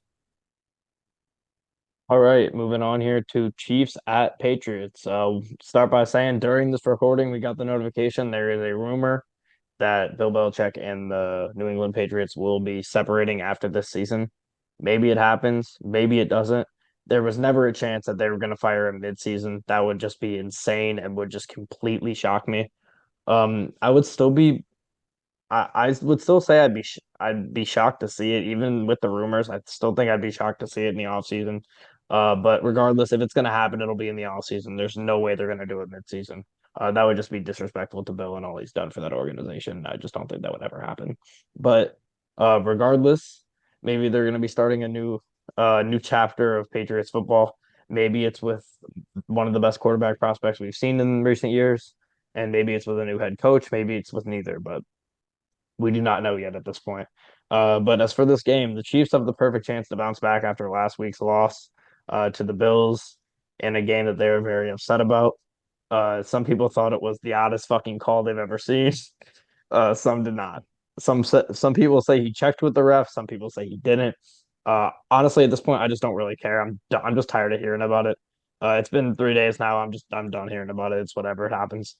And it wasn't like there's been blown calls in the NFL before. We've seen blown calls ruin a game. This doesn't strike me as a blown call in any way, shape, or form. So I'm just tired of hearing about it. But regardless, I think they have a great chance to bounce back this week, especially with all this Bill Belichick stuff coming out. Patriots are going to be pretty vulnerable. I think the Chiefs need to go put up 30, just guarantee a win, and do what they have to do on offense. New England's defense has been frisky at times. They could hold them. We saw New England as a whole just didn't play good for the last three quarters against the Steelers. The Steelers just aren't good enough to overcome a 21-0 deficit or 21-3 deficit. So that's why they didn't end up choking that game away. They're not going to be able to do that against the Pats. I don't see a way they beat Kansas City. I'm obviously going with the Chiefs. Yeah, I don't have too much to say about this one. Let's not overthink it. Kansas City is a juggernaut in the NFL, and they are a dynasty. Mahomes and Kelsey are one of the greatest duos we've ever seen. Mahomes and Reed is one of the greatest duos we've ever seen. I think they're probably going to come back after a disappointing finish to the game last week. And like you said, Josh, probably hang up 30, maybe 40. I predicted 40 for the Texans last week against the Jets. I feel a lot more confident saying Chiefs are going to get close to 40 this week. I think they're going to probably force feed Travis Kelsey because last time they threw the ball to Kelsey, it turned into one of the greatest plays that never happened. So I think they're going to force it to Kelsey, probably not Kadarius Toney because, man, he sucks. But, yeah, I'm going Kansas City. Let's not overthink this one. Yeah, you don't have to overthink this. Kansas City, if you don't pick them to win this football game, you must know something. But back to the referee thing, I think Mahomes might just be a little nervous that he knows he's going to have to play a road playoff game at this point. Why he got so mad over this call doesn't make as much sense. He should have got this mad over the MVS call, and people would have, the pass interference against the Packers. People would have understood if he was that mad at that call, but this one is just a complete non-story at this point. Chiefs should bounce back. Their offense should be able to score, and they have a very good defense that should hold the Patriots to about 0 points. And regarding the Bill Belichick news, that was appear to be a thing after the Colts game in Germany.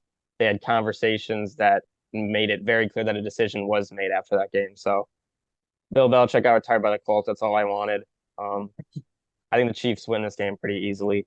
Patriots, less than 6 points. We don't know about retired yet. Okay, fired, same thing. Yeah, he could go. Could go. I would like to see him go somewhere else and just see how that works. I just want to touch on something really random, really quickly.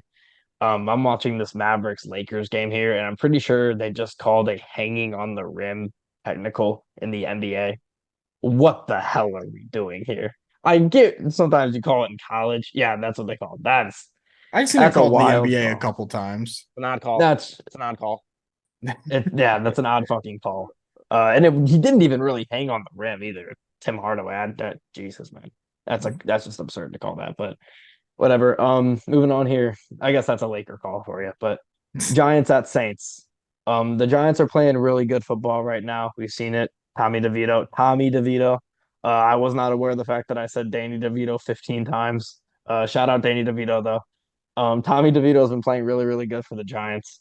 The Saints defense is up and down. I've been saying it all season. They've been middle of the pack, kind of. They can't get beat this week by Danny DeVito and this Giants offense. They need to be able to get to him early and often, maybe force him to throw his first pick of the season, or the first pick of the stretch, I should say. The Giants are 24th in red zone defense. New Orleans has struggled to score in the red zone all season long. It's been their Achilles heel. Playing a team like the Giants, I think they're going to be able to score in the red zone and get what they need to do done there against this Giants team that's really been frisky. I could see the Giants winning this game, but I just think New Orleans needs it more. I think they match up better. I think the Saints are going to win this game. I was checking the lines earlier today because I thought maybe like with all the win last night, I thought maybe the public would be riding the Giants. The Saints are like almost a touchdown favorite in this game. That kind of Really? shocked me to see that. Yeah. Well, either way, I'm rooting for the Giants in this game. I don't think they will Me win. too. I'm going with the Saints. I want the Giants to win strictly because the Bears need a lot of the NFC South to lose. Actually, the entire NFC South to lose because the Panthers, we got their pick. So I'm rooting for the Giants, although I do think the Saints come out on top. Their roster, top to bottom, is No just a one's lot. getting that pick either way. That doesn't mean shit. You're talking about for like tiebreaker for strength of schedule? I'm talking like Panthers first overall pick. I know, but you're saying like so their tiebreaker for No, I strength of just want the schedule Panthers to is keep lower. losing just so that stays number one. And then I I know. want That's what I'm this. I saying. What want does the that have to do with Saints the to South? lose because I want to see the entire NFC South. Every single team, or at least two of the three teams contending for the division, has to lose at least two for the Bears to make the playoffs. Oh, for the playoffs. I thought you were saying Right? that for the pick. That's how I was No, like, no, no, no, no, they're gonna no, get the pick. It's not gonna come down to the no, tiebreaker. no, no, no. It's because the Saints got the tiebreaker over the Bears. The Bears still have a chance with the Falcons, but That makes sense then. yeah, but then the Bucks also have it over the Bears as well. Either way, rooting for the Giants. I think the Saints win. Saints have a better roster top to bottom. Uh, Derek Carr is very inconsistent. I'd love to see Jameis Winston come in because Carr is just in and out of the blue tent all the time. I think he's got an injury on like every like appendage of his body, probably. This game isn't going to be one I watch. I'm sure Olave is going to play really well. Kamara is probably going to tear up the inside of that defense as well. But yeah, I'm going Saints. This is going to be a game that I will watch. Giants defense, they have been playing better recently, and Tommy DeVito has just been a great story. They've been able to get Saquon going recently. He did have that unfortunate fumble, but I think they continue that this week. And as regarding the Saints, Derek Carr, um, right shoulder injury, ribs. He has rib injuries that he hasn't even really reported, I guess, or I don't know, but he has like two fractured ribs. Um, Concussion, and he still doesn't miss games. He's a quarterback that came back 1 week from a concussion. I'm gonna go with the Giants. I just like this Giants team. I like Tommy DeVito. I want to pick teams that I'm gonna root for at this point. I think they find a way to win this game and keep their hot streak going. I'm absolutely rooting for the Giants as well, regardless. But moving on here, staying in that division, the NFC South. Falcons at Panthers. This is a must-win game for the Falcons. They're playing the worst team in the league. I'm just at this point, I'm just tired of talking about the Panthers because they're so bad. So I'm just gonna try to avoid that. If the Falcons do what Houston did earlier this season and they go into Carolina, overlook them, and take an L, they might be cooked, especially in this tight race. You can't blow your gimme games to the Panthers here. The Falcons defense gets an off game. They didn't play well last week against the Bucks. They're going to play well this week. This Panthers offense has not been able to do much overall, even though Trouble Hubbard has had a pretty decent season, and he's honestly had a pretty decent career for being a backup caliber running back so far early in his career. I think the Falcons, like I said, they're getting an off game for defense. Ritter will be able to do his thing, hopefully not make too many mistakes, and the Falcons just can't lose this game. I'm going to pick them, and if they lose, they might be done. Yeah, I'm going with the Falcons as well. I don't have much to say about this one except for thank God Carolina sucks and setting up Chicago for a really bright future, regardless if they use a quarterback on that with that pick or trade back. But Atlanta has a really nice bounce back game here, offensively and defensively. I'd really like to see Ritter go out there, get some confidence early, hit his short throws, then maybe work himself into something deeper. Kyle Pitts, Drake London, who's coming off a really good game. And if you're the Panthers, just look for the little victories, I guess. You're probably not going to win another game the rest of the year unless another team you're facing loses a big piece on offense or defense, which allows you to really open things up. So I'm going to Atlanta, and yeah, this should be a stress-free game for the Falcons fans, but who knows? I think this will be a pretty close game. Both defenses are pretty good. I'd say it's going to be low scoring. Falcons only give up 20.7 points per game. That's 12th in the league. Only give up about 300 yards per game. They're good at stopping the run. So we've seen the Panthers better recently against the run. But I think, again, one of the main difference makers of this game will be Jesse Bates. He had 2 interceptions on Bryce Young in week one. He's been very good. I think Bijan Robinson has a good game. We saw Drake London get involved last week for the Falcons. Um, it's hard to pick the Panthers in any position if there's a chance maybe for the rest of the season. This could be one of the games you do that, but I'm going to go with the Falcons. Desmond Ridder looked all right last week. I think he can continue that. He just has to be okay. Just get the ball to Drake London, Kyle Pitts, and just keep getting the ball to Bijan Robinson, and good things will happen. I think this is going to be a close game, pretty low scoring, but I think the Falcons are able to win it. Yep, moving on here to Commanders at Rams. The Rams should torch this Commanders defense. They're not a very good unit after the trade deadline whatsoever. The Rams defense is up and down. I can see that leading to a high score game. We've seen them get into a lot of shootouts. I still like, for some reason, I just like Sam Howell and this Commanders offense. I just like them being able to put up points on bad defenses. I see a possibility that they could go and put up 28 points to go get 4 touchdowns against this Rams team, and then that's where you have to have the Rams go score. The Rams basically have to win out to make the playoffs at this point. I think that starts this week. They have to get the win this week at home. If the Commanders defense can go get some stops, like I said, I think their offense is going to have a good day. So I think that they could win this game if their defense can go get some stops. I don't think they're going to, though. I just like Stafford and this Rams offense. I'm taking the Rams at home. Yeah, I don't have much to say about this one either. I also like Stafford and the skill position players on the Rams way more than I like the secondary and just second level in general of the Commanders defense, especially post getting rid of Young and Sweat at the deadline. Washington's offense, they're always a question mark every single week. Sure, we can see the good Sam Howell, see some elite level throws, and they could put up 28 to 31 points every week. Or we can see the really bad Commanders and Sam Howell's turning the ball over 3 to 5 times a game. Their run game isn't able to get anything going, and they just struggle to move the ball on a down-to-down basis. This week, I'm going to assume that the Rams just put up too many points for the young offense of the Commanders to really keep up with, so I'm going with the Rams. Yeah, I'm going to go with the Rams as well. I've really liked what they've been doing. They've been getting the ball to Puka and Cooper Kupp. Their offenses look very good. Ever since Kyron Williams came back, he's been very good for them this season. Sam Howell on the other side, he's been up and down. He's had great games. He's had terrible games. He has 3,466 passing yards. He's the fifth leading passer in the NFL, but he's been sacked a league leading 58 times. And I think Aaron Donald is going to have a field day against this offensive line.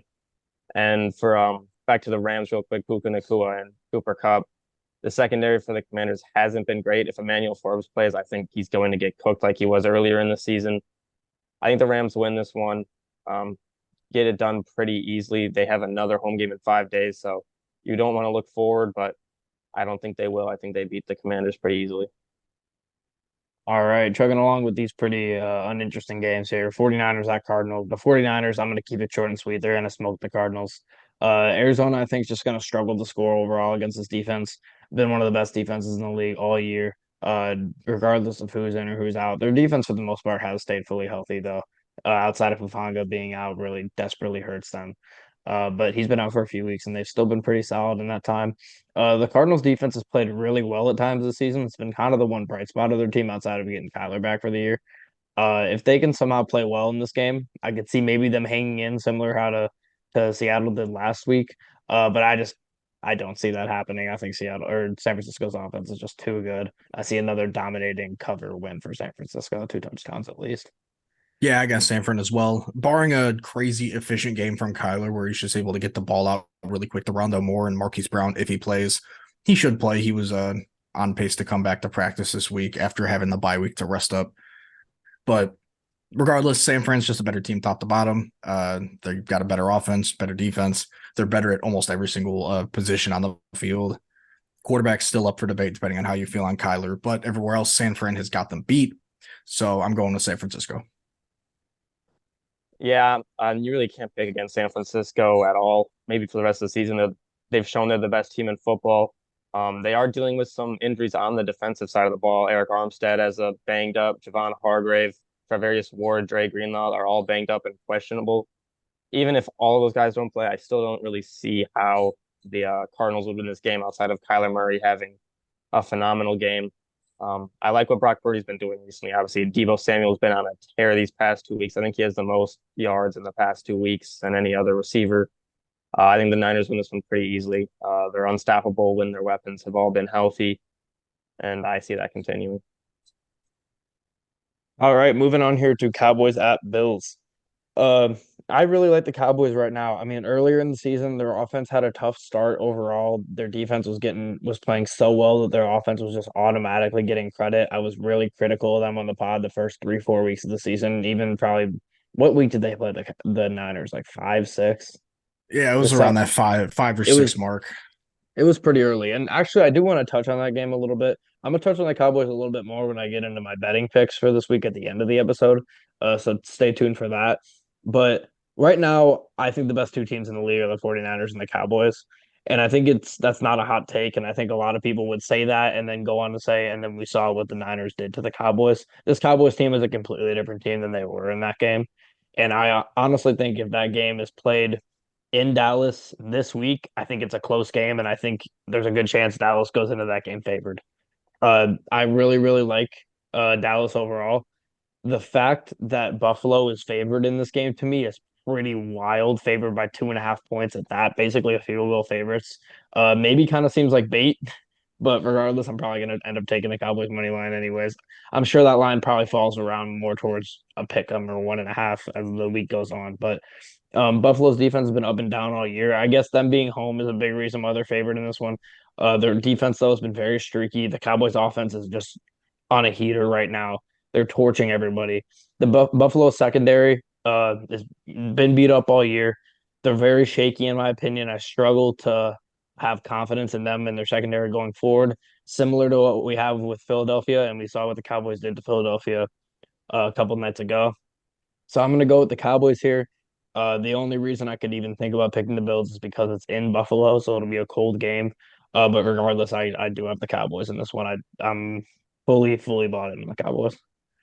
Yeah, I am also fully bought in on Dallas as well. Regardless if they're on the road or at home, they've just been phenomenal.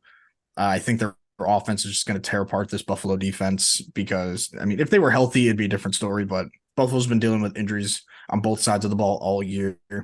I honestly probably I would take Dak over Josh Allen right now if I could. Dak is easily top 2 in the MVP race this year. He's been phenomenal. And it's not just because of CeeDee Lamb. He's letting Brandon Cooks get involved in the offense. Michael Gallup is playing really well after 2 years removed from that ACL injury. And Tony Pollard, he's been relatively quiet, but that's because they're throwing the ball with so much success. So I'm going with Dallas. I like their offense better than Buffalo's offense, and I like their defense better than Buffalo's defense. Special teams, that's a wash, even though Aubrey can kick it from basically anywhere. He could probably kick from the moon, and if you say that he makes a kick from the moon to the earth, I would probably believe you. So I'm going Dallas. I'm also a big believer in Dallas. I have been all season. If this game was at Dallas, how many points do you think they're favored by, Josh? I don't know Five because and a half. it's tricky because the fact that they're 2.5 favorites on the road, usually It's the got to home be field because of the advantage weather. is yeah, it's got to be the weather because usually home field advantage in the NFL is like worth maybe like 3 points. So are they trying to tell us this game would just be a pick 'em in or a 1 point favorite for Dallas and Dallas? I find that impossible to believe. I think maybe 3.5, but it should be I'd go higher. as far as 5.5. If it was in Dallas, I'd go 5.5. I no, I agree it should be higher. I just think it would probably be 3.5, I guess, just because like I said, the 3 point favorites, they flip it over. I don't know why I said pick 'em. My math was off there. It would be three the other way. But I don't know about you guys. I think that's extremely low. 3 points for Dallas at home. Yeah. And the weather is supposed to be solid 50 degrees and partly cloudy, so the weather can't be that much of a factor. I've fully bought in on this Cowboys team. I think Dak right now is the MVP of the NFL. He's been playing incredible. Their defense has been very good. But with that being said, the Bills might be 7-6 overall, but they are 5-1 in Buffalo. So that's something the odd makers are probably taking into account. The defense for the Bills has been very good at home, just 14.5 points per game, which is towards the top of the NFL. But they're playing one of the best offenses, the highest scoring offense per game at 32.4. I think it's going to be a close game. I don't think it's going to be very high scoring. Cowboys are 1-2 in outdoor game, average 22 points per game, which is 10 less than their average. Um, this Bills team, they had the news about Sean McDermott leak last week, and they seem to have kind of have rallied around him. They've been playing better recently. It's burned me multiple times this year where I've been the only one to pick the Bills. It didn't last week, and I'm going to try it again. I'm going to pick the Bills to beat the Cowboys. Um, I just think Josh Allen is due for a really good game. This offense is due for a really good game. I think the Cowboys might be due for maybe not a complete dud, but not as good as they have been playing. So I think the Bills are able to squeak this one out. All right, moving on here then to Sunday Night Football. Ravens at Jags. This Ravens defense is just so bipolar. They're up and down. A lot of defenses like that this year, but that's just the NFL, to be honest. Even the good defenses have bad games. The Ravens have had their fair share of bad games. They can't have one in Jacksonville. We saw last week, Jags offense was solid in Trevor Lawrence, him not having to miss a game at all. But he couldn't stop turning the ball over. He had 3 picks. You can't do that against this Ravens team. They will make you pay. The Jags actually lead the league in takeaways this year, and they need to turn Lamar over this game to win this game for sure. I think they can do that. I don't know if they will though. Their defense has been sliding the past few weeks after having a great first half of the season. They were very impressive for not having the most talent in the world on defense for the first half, and they're kind of starting to regress to the mean a little bit there. But if T Law is getting healthier, the Jags are contenders. But their defense has to get back to where they were in the first half of the season. Uh, I'm torn on this game, man. If it's in Baltimore, I'm for sure picking the Ravens. In Jacksonville, I struggle to go back and forth, but I'm just going to take the healthier quarterback and pick Lamar on the Ravens. Yeah, I kind of agree with you that if it was in Baltimore, it would be a lot easier to pick because Jacksonville going to a colder state, like you've said a few times, Mike. Uh, warm weather state teams don't always translate as well to the colder states, but luckily for Jacksonville and Baltimore, this is going to be a warm game. It's in Jacksonville, so on a basically neutral weather-wise field, I'm going with Baltimore, and their quarterback is healthier. I like their defense a lot more, even though they have been up and down this entire year. But when the good version of Baltimore's defense shows up, they strap you down and don't let you go anywhere.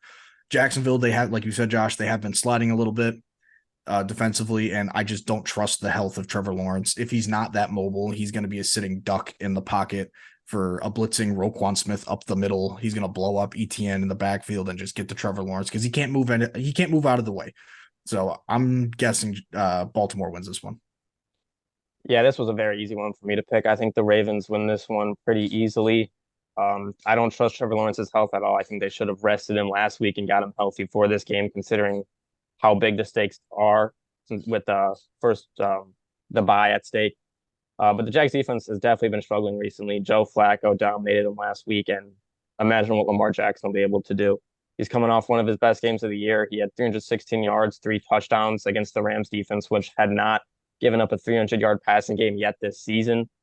And the Jags, 265 yards per game through the air. That is 31st in the NFL, and opposing quarterbacks have just been able to pass the ball on them. I'm going with the Ravens. I think their defense will figure it out. Slow down at a hobbled Trevor Lawrence. Lawrence is 0-3 in his previous games against top 8 defenses, Chiefs, Browns, and 49ers. I think the Ravens win this one pretty easily. All right, moving on to our final game of the pod here. Monday Night Football next week. Eagles at Seahawks. Eagles defense, we've talked about it. The secondary especially has just been playing really, really rough all season. And their defense has just been giving up a lot of points recently. They got torched by the Cowboys. And they almost lost to the Bills, and they just have not been playing good whatsoever. People are not giving enough credit to Seattle for how they played last week. I said it already against the Niners. They had Drew Lock. They were in that game for a lot of the game. I know the Niners scored like a minute into the game. The Niners account tweeted, "Oh, we're on pace to put up 400, whatever, how many points they said." And the Seahawks just didn't have it with Drew Lock in. Their defense played well at times. They let some big plays go, which hurt them. But their offense, Drew Lock had 2 touchdowns, 2 picks. He was pretty solid. I think you just need to give more credit for how they played in San Francisco last week. This game for me is going to come down to the Seahawks run defense. It has not been great all season. They need to be able to stop the Eagles' run game. The Eagles have not been able to get the run game going great recently. Their offense has been slow. I trust their secondary a lot in Seattle, and it seems like a lot of people are out on them. They've lost a lot of games in a row, but there's been a lot of games in this stretch where they played good teams and looked okay. We saw they played the Niners twice in this 4-game losing streak. So I think people need to maybe cool off on Seattle a little bit. Uh, I believe, are we getting Geno Smith back this week? I don't I'm think not anyone knows yet. I'm not sure. I feel like we're going to because he was like kind of game time last week. So I'm gonna assume we get him back this week. I talked about it on the live pod last night, Zach. I think the Seahawks are gonna win this game. I really do. I think going into Seattle in prime time is tough, especially when you're a team that's sliding with the Eagles and you're getting got the shit pumped by the Niners, who, by the way, the Seahawks looked better against the Niners than the Eagles did. And that game against with the Seahawks was in San Francisco. The game with the Eagles was in Philly. The Eagles got shit pumped in Philly by the Niners. They got shit pumped in Dallas by the Cowboys. And see, going into Seattle in prime time is a tough place to play. I got the Seahawks pulling off the upset here. Well, we've seen the last few games for Philly. They didn't look great against either Dallas or Philly. I think they come out, they're really upset. They're going to try to establish the tone early.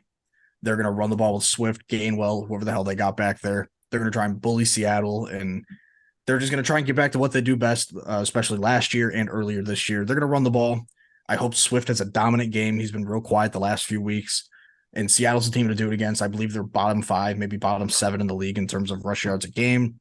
And even though they did add Leonard Williams a few weeks ago at the deadline, I don't think it'll be enough. I like Philly on the ground, and I think that'll open up the play action game and the deep ball game to A.J. Brown and Devonta Smith.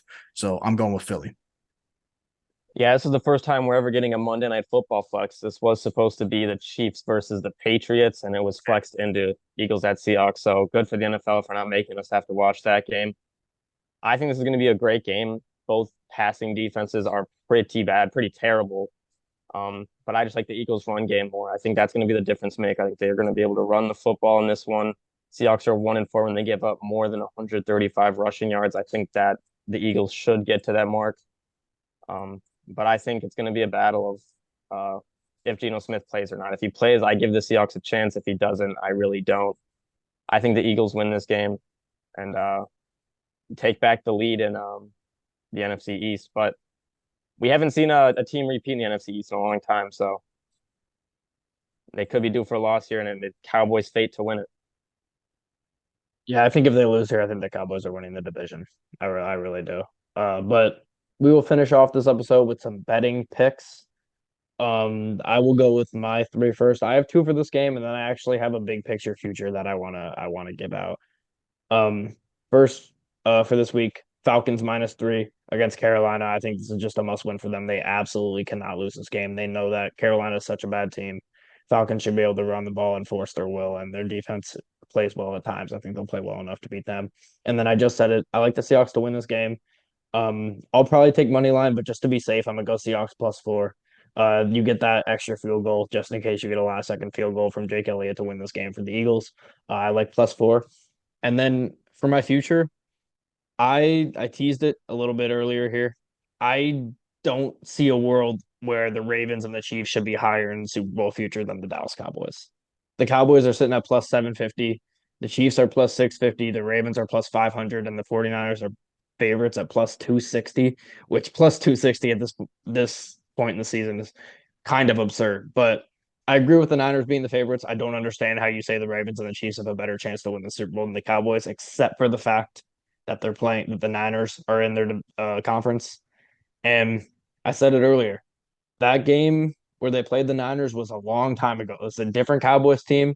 I think if they played this game again, I think the Cowboys do have a legit shot to beat them and come back. It's hard to beat a team twice, especially a team as good as the Cowboys.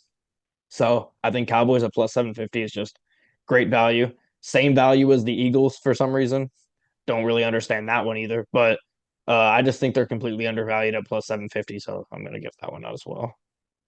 I don't have any futures picks like you, Josh, but I will be taking the Bears +3.5. I think their defense, regardless of if they win the game or not, even though I did pick them to win, I think their defense is going to have a really nice day, especially with Cleveland missing their two starting tackles. I think Montez Sweat is going to be in the backfield a lot, especially when Flacco is throwing the ball. And I'm hoping to see a miracle and Chicago put up 20 and hopefully just get themselves an inch closer to the playoffs. And for my other pick, I'm taking Tampa Bay +3.5. I picked them to win, but just to be safe, I'm taking their points just in case. I just can't trust Jordan Love. He was playing really well going into last night, and I expected another really good performance from him, but he underperformed and just did not deliver what I expected. The inconsistencies from him are glaring, but it's obviously his first full year starting, so I would easily give him another year next year to continue to start. However, I like Mike Evans just to go nuclear in this game, regardless if Jair Alexander is lining up across him or not. So Bucks plus 3.5 and Bears plus 3.5 for my two picks. For my first pick, I'm going to take Ravens minus 3.5. I don't trust this Jags offense. Trevor Lawrence is hurt, and I think this Ravens offense is going to get a lot of yards and a lot of points on this Jags defense. And for my second one, I'm going to go with Denver Broncos plus 5.5. They're one of the best teams in football in recent weeks. They're 6-1, and I think 5.5 point underdogs is a big number for a team that's been playing that good, going against a team that has been struggling recently, and their defense has not been good. I picked the Broncos to win. I think it's going to be a close game. I don't think 5.5 is a fair number for the Broncos. So I got plus 5.5 Denver and minus 3.5 Baltimore. That shooting up from 3.5 to 5.5, I don't really understand unless someone knows something injury wise, like maybe that Ragnow's going to play or something. Because 3.5 seems that's where I would put the line at 3.5. 5.5 is just kind of absurd, but I'll probably just take it as a homer regardless. But that about does it for this episode of the Engage 8 podcast. As always, I hit the links in our description for our TikTok and our Spotify for different forms of content, as well as all of our social medias are there as well. We are now going to start going live on Twitter for short little 30 to 45-minute podcasts to talk about anything that happens in the sports world. For instance, last night we were on there talking about the Shohei Ohtani contract. We were previewing some Monday Night Football right before the game started, giving you some picks and talking some big picture playoff simulation stuff. But until next time, we'll see everybody in the next one.